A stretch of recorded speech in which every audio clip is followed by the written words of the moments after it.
Assalamualaikum warahmatullahi wabarakatuh. Perkenalkan, kami dari kelompok 5 Arsitektur Nusantara yang beranggotakan Nur Rizky Syafitri, Riki Ubaidillah Huda Rizky, Muizu Aulia Fatimatus, dan juga Maulana Akbar. Kuliah kali ini diampu oleh Ibu Oktavia Habsari, Magister Teknik. Kami dari Prodi Arsitektur UIN Sunan Ampel. Di sini kami akan membahas tentang arsitektur Kiwari. Dan kebetulan yang kita bahas tentang Masjid Al-Ikhlas dan juga Bandara Internasional Soekarno-Hatta. Kita masuk ke topik pertama, yaitu Masjid Al-Ikhlas yang beralamatkan CP4J plus 6V5 Jalan Raya Athena Sel 1 Demeling, Gedangan, Kecamatan Gedangan, Kabupaten Sidoarjo, Jawa Timur. Masjid ini terletak di Komplek Perumahan Puri Surya Jaya, Sidoarjo, yang memiliki nama resmi Masjid Al-Ikhlas. Namun masjid ini lebih dikenal di masyarakat sebagai Masjid Sarang Lebah atau Madu Sarang atau Masjid An-Nahl karena sarang lebah yang menginspirasi sebagian besar elemen arsitektur yang digunakan pada bangunan ini. Mengapa menggunakan sarang lebah sebagai ide utama? Masjid ini memang mengambil dasar dari surat ke-16 Al-Quran ayat ke-68 An-Nahl yang berbunyi, "Dan Tuhanmu menurunkan wahyu kepada lebah." Lebah adalah makhluk yang memberi perumpamaan pro dan manfaat bagi umat manusia. Masjid ini bertujuan untuk menjadi madu bagi lingkungan. Tidak hanya manis secara fisik, tetapi juga memberikan manis dalam konteks yang lebih luas kepada dunia. Untuk arsiteknya sendiri ialah masjid ini dibangun oleh Pak Andi Rahman. Andi Rahman lahir di Surabaya 1980. Sebelum membentuk biro sendiri, ia sempat membantu beberapa perancangan. Andi Rahman adalah seorang arsitek yang memiliki perhatian lebih terhadap materialis.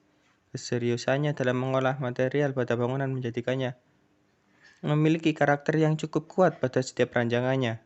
Andi Rahman juga mempunyai misi mengkinikan arsitektur Nusantara, terutama semangat, ketukangan, dan ini berpengaruh besar dalam pendekatan materialis untuk rancangannya melalui teori Poetics of Architecture, Theory of Design, Antoniades 1991. Paper ini menelaah aspek puitis pada beberapa rancangan Andi Rahman.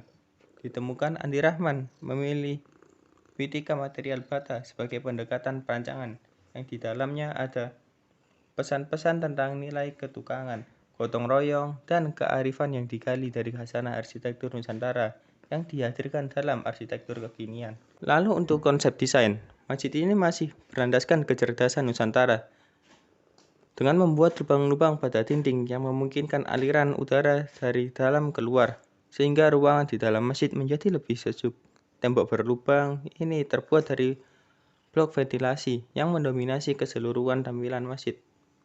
Di saat masjid-masjid lain berlomba menggunakan AC, Masjid Honeycomb ini tetap menganut paham bahwa masjid non-AC pun bisa nyaman bagi jemaah di dalamnya dengan mengaplikasikan dinding ala Nusantara, terakota, dan sarang lebah atau seginem adalah dua jenis blok ventilasi yang digunakan di masjid ini, yang dibuat khusus oleh pengrajin lokal di Buturan, Sidoarjo. Hal ini sebagai bentuk dukungan kepada perajin lokal untuk bertahan dan bersaing di era global saat ini.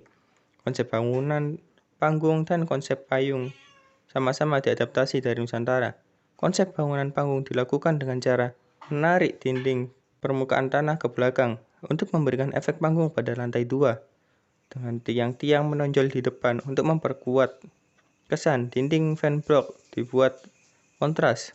Bagian bawah berwarna terakota, sedangkan bagian atas berwarna semen.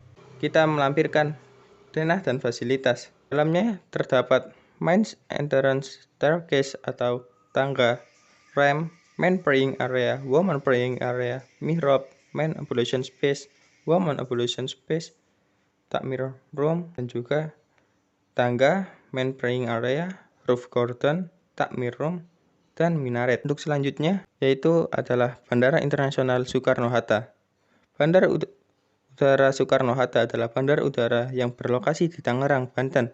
Bandar Udara Soekarno-Hatta memiliki luas 18 km persegi dengan dua landasan paralel yang dipisahkan oleh dua aksen penghubung bagi pesawat terbang.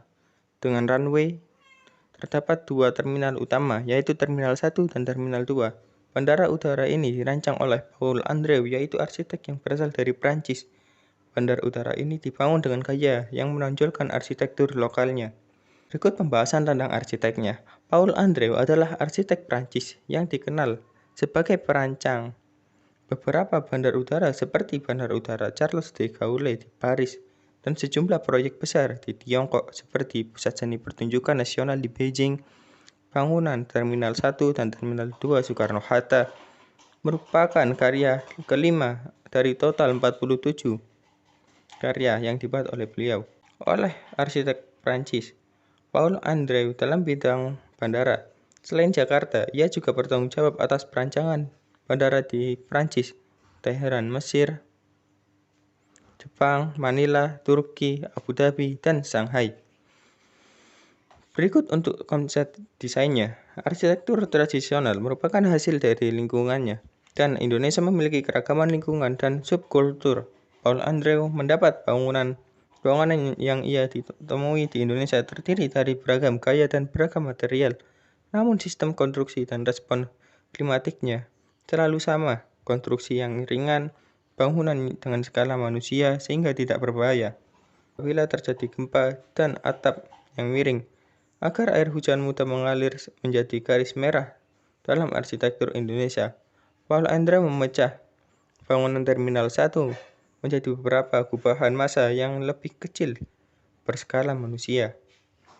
Tiap-tiap gubahan massa dihubungkan dengan koridor-koridor terbuka beratap yang dikelilingi oleh landscape tropis yang sengaja vegetasinya dipilih yang beraroma mengangkat karakter tropis Indonesia. Pola ini diambil dari pola rumah-rumah Indonesia yang seringkali dari beberapa gubahan massa terpisah dalam satu halaman, namun saling terhubung. Pemecah bangunan jadi ciri khas dari Terminal 1 yang menjadi tidak nyaman, dikarenakan intensitas curah hujan di Jakarta cukup tinggi dan disertai angin. Lantai menjadi licin. Hal ini menjadi salah satu pertimbangan untuk menutup koridor pada perancangan Terminal 2. Gambar menunjukkan Bandar Udara Soekarno-Hatta yang menerapkan bentuk atap lokal dengan penggunaan atap lana dengan posisi atap yang saling berdekatan, mencerminkan dari bentuk rumah adat suku Baduy yang juga saling berdekatan dan berundak. Gambar menunjukkan bahwa selain mengadaptasi bentuk bangunan dari suku Baduy yang diterapkan pada masa utamanya, bandar udara ini menggunakan bentuk atap lokal dengan penggunaan atap joglo, dan bangunan mengadopsi pendopo yang berfungsi sebagai ruang tunggu keberangkatan pada bandar udara ini. Selanjutnya tentang ornamen. Ornamen yang digunakan pada Terminal 1 dan 2 adalah ornamen dengan motif flora yang menembus pada sambungan balok dan kolom dengan warna natural atau earth tone, hijau, kuning. Ornamen yang sesuai untuk memberikan nuansa lokal bisa berupa motif ukiran khas Indonesia, motif flora, motif batik, perpaduan motif flora dan fauna dengan warna disesuaikan dengan warna bangunan terminal keseluruhan atau warna-warna alam. Penempatan ornamen bisa di kolom, dinding, plafon, atau di elemen bangunan yang lain yang bisa terlihat oleh pengamat atau pengguna bandar udara dan bisa menjadikan karakter visual terminal. Berikut tentang denah dan fasilitasnya. Di Terminal 1 dan 2 yang berseberangan akan terdapat berbagai fasilitas bangunan penunjang bandara seperti control tower, karantina bandara, immigration building, security building, airport authority building, dan main power station. Selain itu, juga terdapat area publik seperti medical center, kantor pos pajang, Masjid Nurul Barakah, equipment park, general supplies warehouse, dan general workshop. Berjalan lagi ke arah barat, akan terdapat terowongan yang menuju ke Terminal 3 di komplek Terminal 3 yang berada di sebelah timur. Terminal 2. Di komplek ini terdapat bangunan Geraha Bandara Soekarno-Hatta, lahan parkir, serta press center.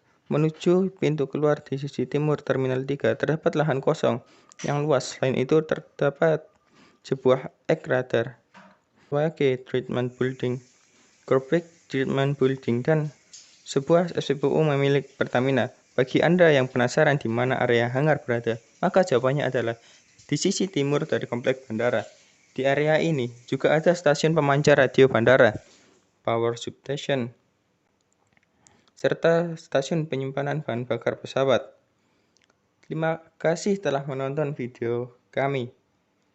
Dan semoga video yang kami buat ini bermanfaat bagi kalian semua.